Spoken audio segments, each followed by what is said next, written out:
Hi, welcome to our channel where we share the most intriguing stories.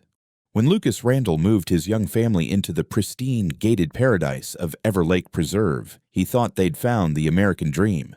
But behind perfect lawns and polite smiles hid a chilling truth. Freedom had a price, and rebellion was about to ignite. I still remember the sound the wheels of the moving truck made as they rolled up our pristine, too-perfect street. It was like the neighborhood swallowed the noise, like the place had noise-canceling trees or something. Amanda sat in the front seat of our SUV, cradling baby Cooper in the car seat beside her, wide-eyed and glowing. I was tired, sweaty, and sore from a month of house hunting and half a year of agonizing paperwork. But I'll admit, when I saw our new home, I smiled. A two-story colonial with gray stone siding, crisp white trim, and a curved driveway leading to a two-car garage. A small American flag waved politely from a perfect mailbox. It looked like a Norman Rockwell painting photoshopped by Apple. That should have been my first clue. We were the newest owners in Everlake Preserve, a gated residential community with phrases like elevated living and harmonized aesthetics plastered across the brochure. Amanda found it when we were pregnant, convinced it would be the perfect place to raise a child. Quiet, secure, with parks, lakefront trails, even a clubhouse with yoga and childcare. The HOA's name was on everything: gates, welcome signs, trash bins, and even the dog poop bag dispensers. Everlake Preserve HOA, for a better you. That should have been my second clue. The HOA president, Karen Godswell, greeted us at the driveway. She introduced herself before I could even finish parking, appearing like she'd been waiting behind a bush for hours. Blonde bob, pastel sweater set, clipboard in one hand, the other extended like she expected me to kiss it. She gave Amanda a little nod, didn't even glance at the baby. "Welcome, Randall family," she said in a voice that sounded like she was trying to smile through a dental procedure. "We're thrilled to have you join the Everlake family. You'll find everything you need in your new resident starter packet. Oh, and be sure to review the architectural compliance addendum before initiating any renovations." I hadn't even unpacked my drill yet. Inside the packet was a heavy-bound rulebook, more intense than most software manuals I'd worked with. Pages upon pages of typeface legalese about mailbox color, grass height, parking orientations, holiday decoration schedules, and pet volume allowances. I set it on the counter and forgot about it. That was my third mistake. The first 2 weeks were peaceful. Amanda and I set up the nursery, ordered furniture, had grocery deliveries instead of venturing out. The place was eerily quiet, like the trees had non-disclosure agreements. I chalked it up to affluence. Then one afternoon, a white envelope arrived in our mailbox, printed with the HOA seal in glossy gold ink. Inside was a notice of non-compliance. Violation: unauthorized interior renovation. You are in violation of Clause 14.2.1, sound-generating activities conducted outside of permitted hours. Apparently, our nursery painting project, done between 11 a.m. and 1 p.m., broke HOA policy. The permitted windows were 10 to 1,300 hours and 16 to 1,800 hours, with no consecutive hour-long work blocks allowed. I thought it was a joke. Amanda didn't. She called the HOA office the next morning and was greeted with what sounded like an actual customer service AI. "Your concern has been logged. Please refer to Section 9 for appeal procedures." Appeals are reviewed on the second Wednesday of each month. I submitted the form. 2 weeks later, the appeal was denied. Then came the fine, $185, due within 10 business days. Failure to pay would result in cumulative administrative assessments. I stared at the letter like it was written in crayon. When I complained to a neighbor, James, mid-40s, quiet, drove a hybrid, and smiled too much, he just shook his head. "You're not the first. Best to just pay. You don't want to get on Karen's radar." I asked him if there was a board or vote or something. He chuckled and said, "The board is Karen and her friends. They don't call it the Preserve for nothing." After that, things started to feel off. Every car was spotless, every lawn trimmed to uniformity. Kids didn't play in the streets. Joggers passed each other without nodding. Mailboxes matched in size, shape, and distance from the curb. I swear I saw one woman repaint her shutters the same color they already were. Every neighbor seemed polite, efficient, and vaguely anxious. I started calling it Suburbia the Museum. Amanda told me I was being paranoid. I laughed, but late at night, lying in bed, I kept thinking about how a house could look like freedom on the outside and still feel like a locked door from within. A few weeks after the nursery incident, I woke up to a thick, cream-colored envelope taped to our front door like a summons. It was hand-delivered. I knew because Karen's delicate cursive was scribbled across the flap. Inside was a glossy brochure titled Everlake Preserve Tiered Residency Program, Aligning Privileges with Commitment. I remember blinking at the cover like it was a prank from The Onion. The document explained that Everlake had introduced a 3-tier classification system. Residents were now designated as Level 1, 2, or 3 based entirely on their monthly HOA contributions. Level 3 was Premier status for those paying over $1,000 per month. Level 2, for the standard $650. Level 1, minimal engagement, was $450 or less. We were Level 2 by default. Apparently, new homeowners started in the middle and could work their way up.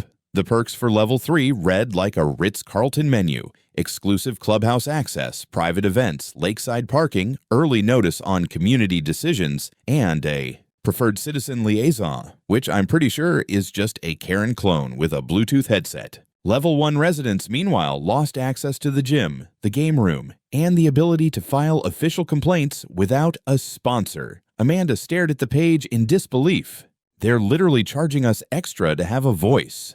I reread the section twice to make sure it wasn't satire. It wasn't. This was feudalism with a subscription model. That same afternoon, we got another letter, this time about our mailbox. Dear resident, your current mailbox model, generic curb post 43, is out of harmony with the community aesthetic. Approved models include Bronze Crestline Deluxe or White Coastal Regency. Please replace it within 10 days. Failure to do so will result in a $65 per day visual compliance fee.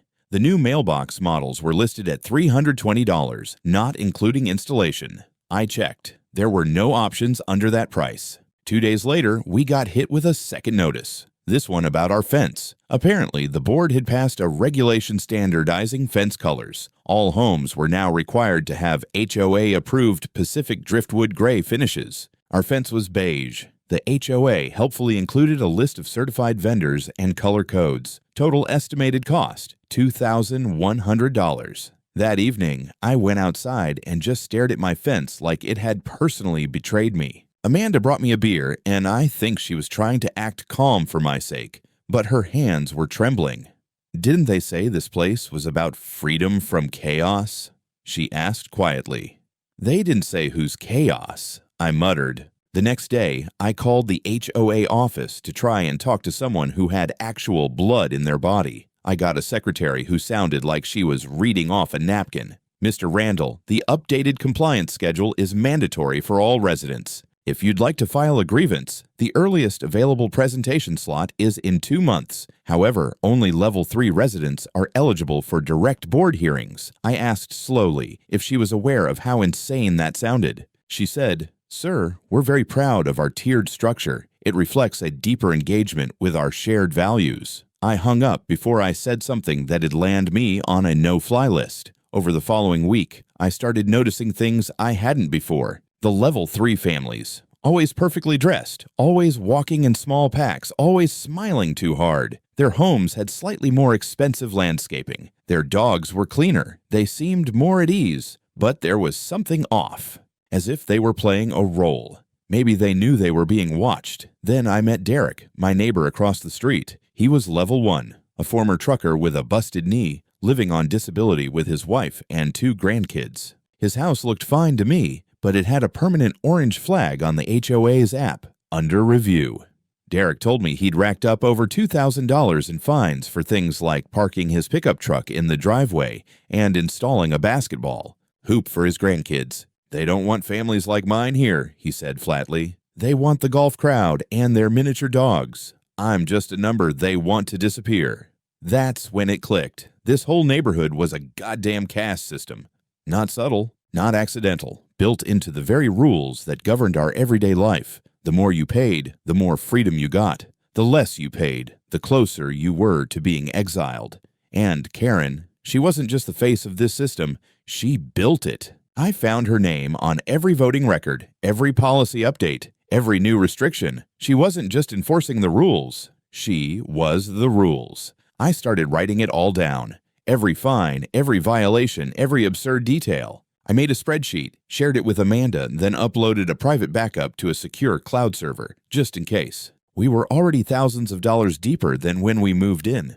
And something in my gut told me that the worst part hadn't even started yet. I woke up on a Monday to the dull chime of my phone buzzing on the nightstand. It was 6:12 a.m., and Amanda was still asleep, her arm curled protectively around baby Cooper, who had finally dozed off after a long night of teething chaos. I rubbed my eyes and squinted at the screen. The subject line on the email read, "Important. Mandatory temporary confinement order, level 1 and 2 residents." I blinked twice, thought maybe my HOA had been hacked, but no, the email was legit. Gold logo, embossed formatting, digital signature from the Everlake Preserve Board. The body of the message was somehow even worse than the title. It read, "Effective this week, Monday through Sunday. All Level 1 and Level 2 residents are restricted from leaving their homes between 6 a.m. and 7 p.m. daily. Exceptions, none. Violations $500 per incident, enforceable via HOA bylaw 18.4c. Note, residents may leave home between 7 p.m. and 8 p.m. for essential needs. As compensation, eligible residents will receive a 20% discount on next month's HOA dues. We appreciate your cooperation in preserving the Everlake environment." I just sat there, staring at the glowing text in the dark like it was a death threat wrapped in polite stationery. There was no explanation, no context, no emergency mentioned, just a flat, bureaucratic boot stomping on common sense. Amanda stirred awake beside me. I showed her the phone, and at first, she thought I was joking. When she realized I wasn't, she laughed. Then she stopped laughing. Then she started pacing. "What if we have to take Cooper to the pediatrician?" "Apparently that's not an essential need," I muttered. I sent a quick reply to the HOA, demanding clarification. The response came less than 10 minutes later. An auto-reply, of course. "Your inquiry has been received. Due to high volume, response time may be delayed. Please refer to the HOA Resident Responsibility Guide for clarification of mobility restrictions." Mobility restrictions, like we were inmates on parole. By 9 a.m., the Everlake app was updated with a new banner at the top. Preservation hours now in effect, 6 a.m., 7 p.m. It even had a timer counting down to Freedom Hour at 1900 hours. I could see dozens of posts in the resident forums, people confused, panicked, angry. A few tried to organize a Zoom call. Karen herself posted once, "This temporary measure is designed to ensure peace and visual consistency during a very important evaluation period for Everlake Preserve. Your understanding contributes to the beauty of our community." Evaluation period? I called my lawyer, Samir Patel, cool-headed, precise, and endlessly pissed off at abusive HOAs. I emailed him the PDF.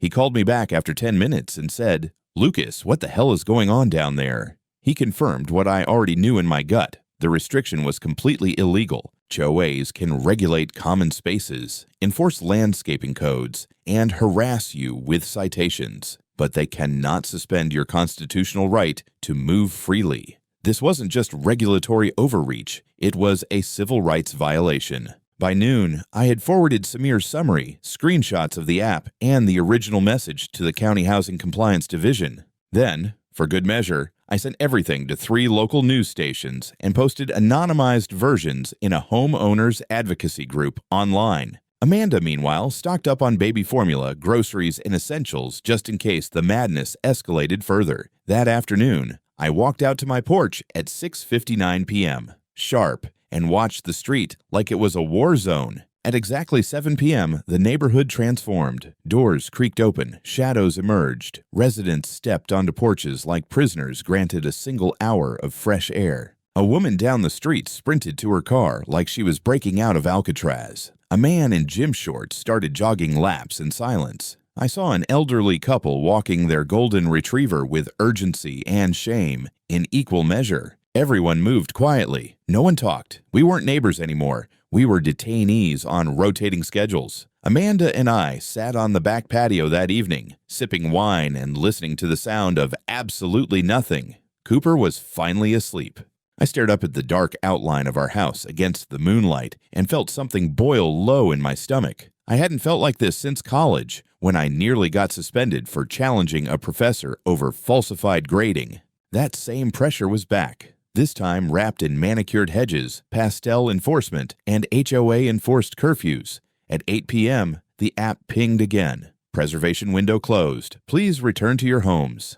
Thank you for supporting Everlake. I felt my jaw tighten. They wanted to pretend this was normal, that this was just suburban life, but it wasn't. It was a polite, pastel-colored prison, and now they'd gone too far. The next morning, we woke up to the sound of someone aggressively pressing our doorbell, like they were trying to break it with their thumb. Amanda was upstairs with Cooper, trying to rock him back to sleep after another rough night, so I went to the door alone, already half expecting trouble. And there she was, Karen Godswell, standing dead center on my porch with a manila folder under one arm and her lips pursed so tightly I thought she might implode. She had her usual pastel cashmere cardigan on, but this time it was draped over a bright red sash that read, "Community President, Preservation Week." I had to stop myself from laughing. Behind her were two men I didn't recognize, dressed in matching gray polos with Everlake oversight stitched over the breast. Their arms were crossed, sunglasses, earpieces, HOA rent-a-cops trying to cosplay Secret Service. "Mr. Randall," Karen began, her voice cutting the morning air like a blade. "You've caused quite a stir." I leaned casually against the doorframe, still in my flannel pajama pants. "Good morning, Karen. How's the preservation going?" She didn't laugh. "We received a notice from Broward County Housing Authority. A complaint was filed regarding alleged civil rights violations. That complaint triggered an emergency inspection of HOA practices." She handed me a copy of the letter. It was a boilerplate notice from the county, stating that Everlake Preserve HOA was under formal review for enforcement actions deemed potentially unlawful. Karen glared at me like I had personally peed on her begonias. "This fine," she continued, tapping the letter, "is $12,000. $12,000 because of your dramatics."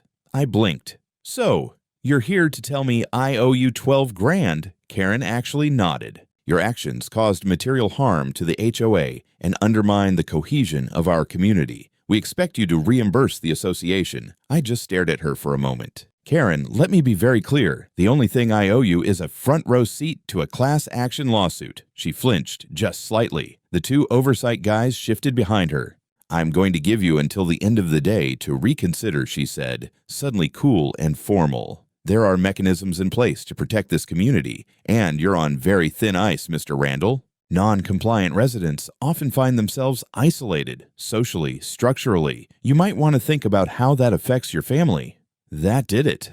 I took a slow step forward. "You threatening my wife and son, Karen?" She took a half step back but kept the plastic smile on her face. "I'm merely suggesting that continued aggression toward the HOA might result in strained neighborly relations." I leaned down, picked up the manila folder, and handed it back to her. "You can take your threats and this passive-aggressive nonsense off my porch. And if anyone from your HOA militia steps foot on my property again, I will call the police. Not the HOA patrol. Real cops." I shut the door in her face. From the window, I watched her retreat, still rigid, the two goons trailing behind like dogs off leash. I half expected her to snap her fingers and have my grass repossessed. That night, our Wi-Fi went down.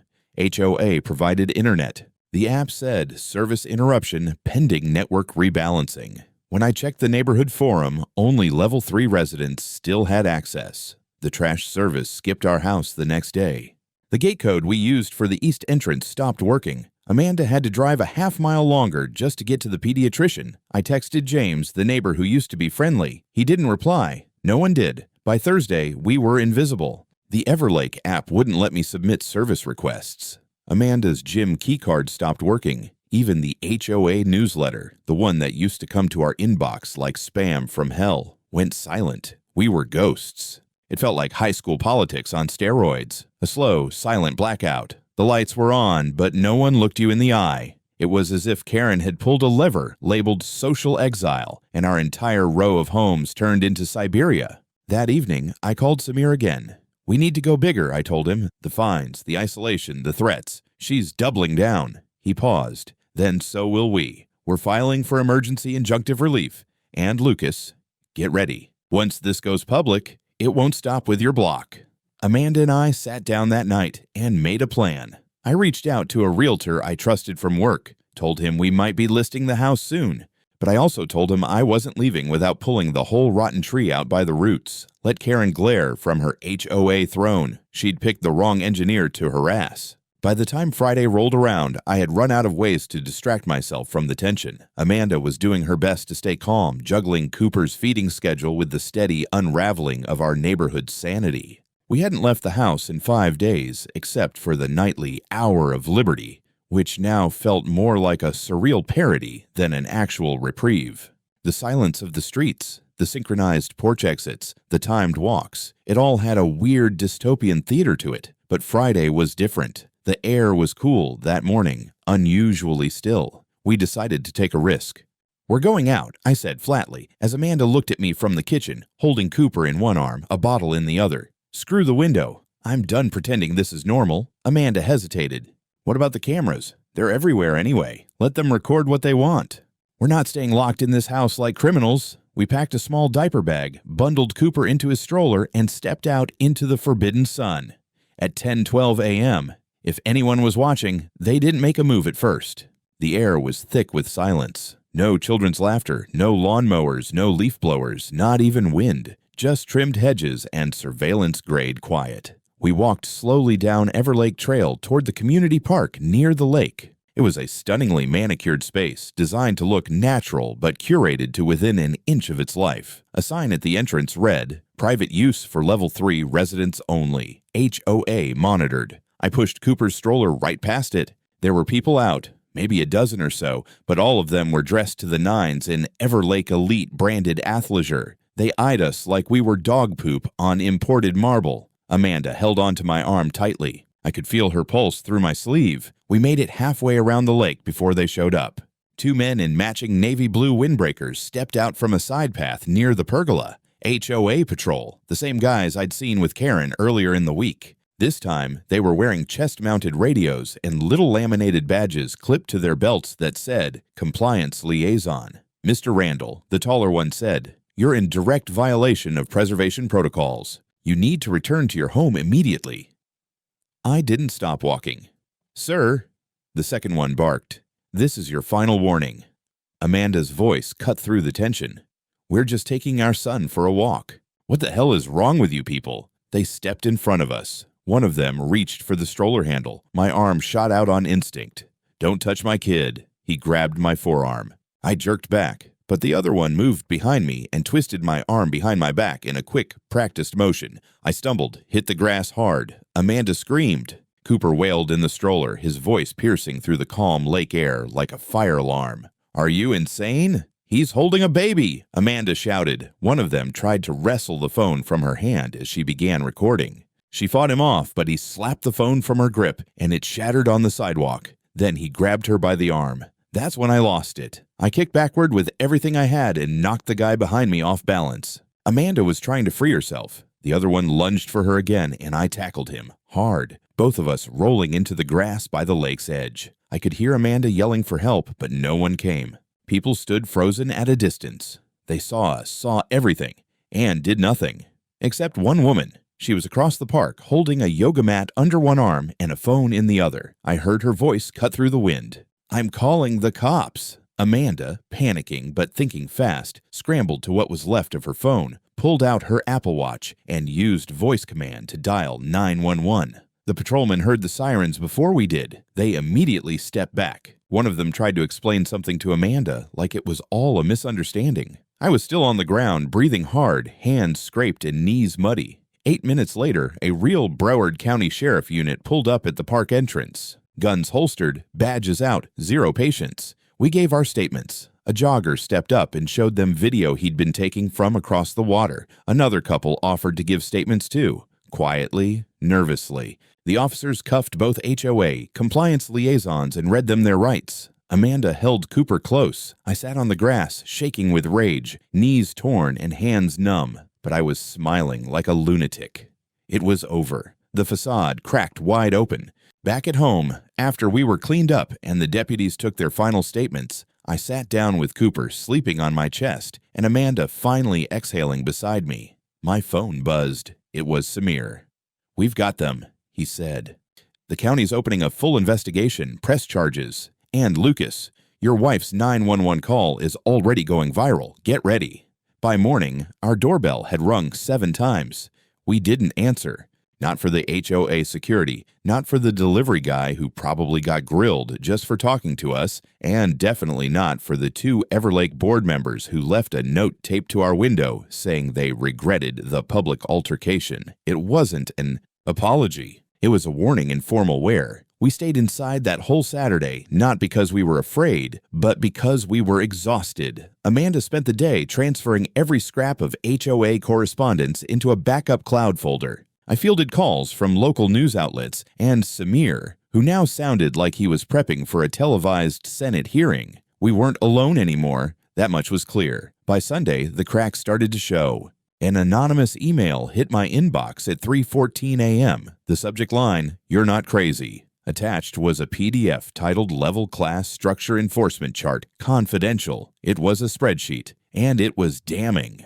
It listed every single household in Everlake Preserve, categorized by levels, with notes like socially undesirable family, lawn non-compliance, contributor, and potential image risk. It had annotations tied to HOA board meetings and a scoring system that felt like some nightmarish Black Mirror episode. The bottom of the document read, "Property of HOA, President K. Godswell, not for distribution." I stared at it for 10 full minutes before forwarding it to Samir. By noon, 62 families had joined a group chat Amanda created called Everlake Exiles. It started small, just people asking if they were the only ones going through this, but it turned into a flood. Screenshots of unexplained fines, security camera footage of HOA guards entering backyards without notice, even audio recordings of Karen berating board members in private Zoom calls. One message stood out. They charged us $450 for painting our garage door beige instead of heritage tan, which isn't even in the handbook. Another, Karen told me we couldn't plant tomatoes, not because of the rules, because they're too poor looking. And another, this one shaking me. She told my daughter she couldn't join the community youth club unless we upgraded to level 3. The depth of rot was worse than I thought. By Monday morning, local media was camped outside the main Everlake entrance. HOA board members were now ducking out back exits or refusing to comment. Karen, for the first time since we'd moved in, had gone silent. Amanda and I were ready. We met with Samir at the courthouse, where he filed a class action lawsuit on behalf of 64 families, citing constitutional violations, financial fraud, civil conspiracy, and personal injury. While we were there, the county commissioner's office issued an emergency press release. The sheriff's office confirmed that HOA patrols had no legal authority to detain or restrain residents, and that the Everlake Preserve HOA was under criminal investigation. I left the building and saw a young reporter from a local CBS affiliate. "You're Mr. Randall, right? Can I ask what message you'd like to send to other homeowners going through similar HOA conflicts?" I paused, then looked straight into the lens. If your neighborhood looks perfect, but you can't breathe, it's not a neighborhood. It's a prison with landscaping. That quote got replayed more times than I could count. Within 48 hours, the story went national. The spreadsheet leaked. Karen's emails were subpoenaed. And then, someone dug up footage from a town hall meeting 3 months prior, where Karen claimed on record, "We are not a democracy. We're a curated community." If that's a problem for you, Everlake may not be your forever home. I showed Amanda the clip. She laughed so hard she nearly dropped Cooper. But the cherry on top came that evening. A certified letter was slipped under our door from the county prosecutor's office. It outlined formal charges against Karen Godswell, including but not limited to willful civil rights violation, unlawful detention, criminal conspiracy, destruction of personal property, financial misconduct. The last line read, "Pending. Arraignment in Broward County Court. Bail denied." Amanda leaned back on the couch and whispered she actually thought she was untouchable. I nodded. Yeah, until she touched the wrong family. Karen Godswell was finally arrested on a Wednesday morning, and I only knew because Amanda let out the sharpest, "Oh my God," I'd ever heard as she stood frozen in front of the TV, half a spoon of oatmeal hanging midair over Cooper's bib. There she was, hair disheveled, floral scarf still knotted tightly around her neck, being led out of her pristine Mediterranean-style mansion in handcuffs by two very serious-looking deputies. The footage showed her shouting something unintelligible about optics, investors, and you people wouldn't understand governance. When they closed the patrol car door, she kicked it from the inside. I made myself a coffee to celebrate. But the show was far from over. That same day, Broward County issued an emergency injunction suspending all HOA operations at Everlake Preserve, citing immediate risk to residents and an unprecedented pattern of abuse and overreach. Every officer, board member, and enforcement liaison was put on leave pending investigation. The HOA's accounts were frozen, their servers were confiscated, their entire infrastructure, the iron curtain of our perfectly painted prison, evaporated overnight. Suddenly, there were no patrols, no warning letters, no check-ins, no code enforcement, no fines, nothing. And you know what? Nobody missed them. Families we hadn't seen in weeks reemerged like survivors from fallout shelters. Lawns grew a little wild. Kids rode their bikes freely again. The artificial silence that once smothered the neighborhood gave way to dogs barking, music playing, and for the first time, laughter. Real laughter, not that HOA cocktail party fake smile nonsense. Amanda and I spent that weekend finally repainting the nursery. Full volume music, Cooper babbling in the corner, no approved color palette to dictate our joy. But while the neighborhood exhaled, I stayed focused. Samir and I still had work to do. The class action lawsuit gathered more traction. Over 80 families had now joined, and the evidence just kept piling up. The county's forensic team uncovered ghost ledgers, private spreadsheets that detailed unauthorized fines, unrecorded fees, and outright theft from HOA funds. Karen had been skimming thousands of dollars monthly, funneling money through consulting firms run by distant relatives and old college friends. One of them billed Everlake over $12,000 for strategic landscaping advice, but had never even set foot in Florida. That wasn't even the worst of it.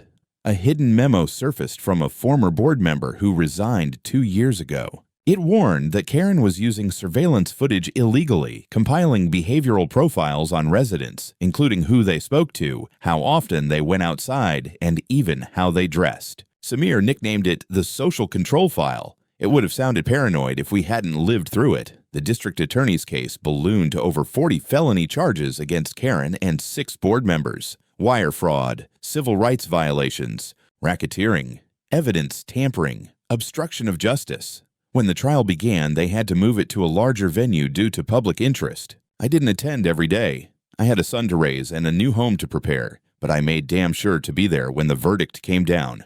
It was a Friday afternoon in June, blazing hot, the courtroom packed. Karen Godswell sat stiffly in her seat, lips tight, hair ironed into submission. Her lawyer rambled about community vision and intent versus outcome, but nobody was buying it. The jury came back in 43 minutes. Guilty.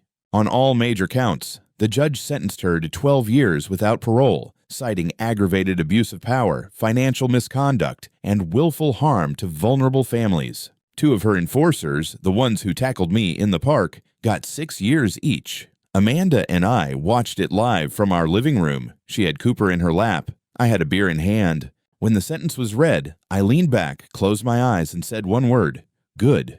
The Everlake HOA was officially dissolved. By court order, every document shredded, every policy revoked, a full audit ordered by the county. Some of the former residents even held a Liberation BBQ at the lake. We were invited, but honestly, Amanda and I were already halfway checked out. We had a new plan now. Our house had tripled in value from all the media attention. With the compensation from the class action and the civil suit against the HOA, we were sitting on more than enough to start over. This time, no gates, no board, no Karen. Just sky, trees, and land we could walk on whenever we damn pleased.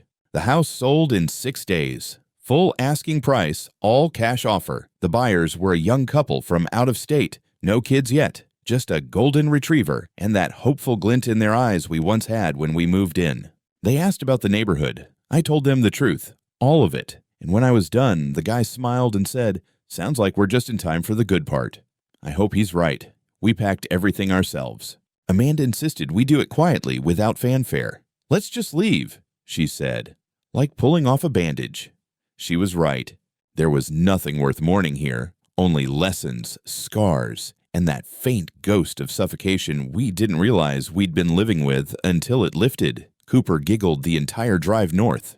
No screaming, no meltdowns, just the laughter of a baby too young to know freedom, but somehow already feeling it. The new house sat on the edge of a pine forest, 2 acres of actual honest land. No gates, no board, no cameras we didn't install ourselves. Our nearest neighbor is a retired mechanic who brought over a bottle of bourbon as a welcome gift and said, "Out here, we solve things with hands and paperwork, not power trips." Amen. It's been 3 months since we moved, and while I'd like to say we've put everything behind us, the truth is, not quite, because the story didn't end with the sentence, or the sale, or the move. It followed us, in a good way.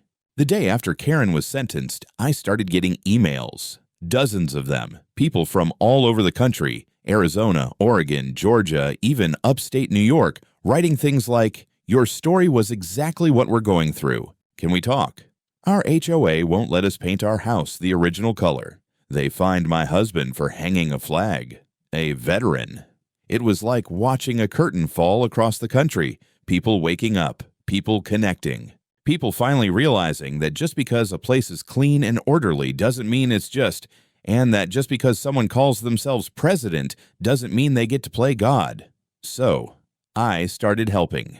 First, just answering questions. Then advising. Then Samir and I created a website. It's simple, a place for resources, legal templates, shared stories. We called it Free Ground because that's all we ever wanted. A place to stand, a place to raise our kids, a place that didn't come with threats printed on HOA letterhead. Amanda helps moderate the forums. Sometimes she reads stories that make her cry, sometimes from laughter, sometimes not. Cooper's almost crawling now. Every morning he reaches for the glass doors that look out over the trees, like he knows those woods are his to explore someday. I don't know what'll happen with the Everlake property in the long run. Some say the neighborhood will rebrand. Others say it'll go bankrupt. Honestly, I don't care. Let the false paradise crumble. Let the brochures turn yellow and peel. As for Karen, her name's already a verb in some online groups. As don't get Karen. Looks like your HOA's going full Karen. It's become a warning, a rallying cry, and a reminder that even the most polished prisons can't survive sunlight and scrutiny forever. Do I regret moving there? Yes. And also number. It cost us time, sleep, money, peace. But it gave us something most people never get. Proof. That fighting back works. That the law can still be a sword, not just a leash. That silence is what they count on. And when you break it, the whole rotten tower can come down. So here we are, alive. Free, a family, and when Cooper's old enough to ask about our old neighborhood, I'll tell him the truth. How we lived in a beautiful cage, and how we burned the damn thing to the ground.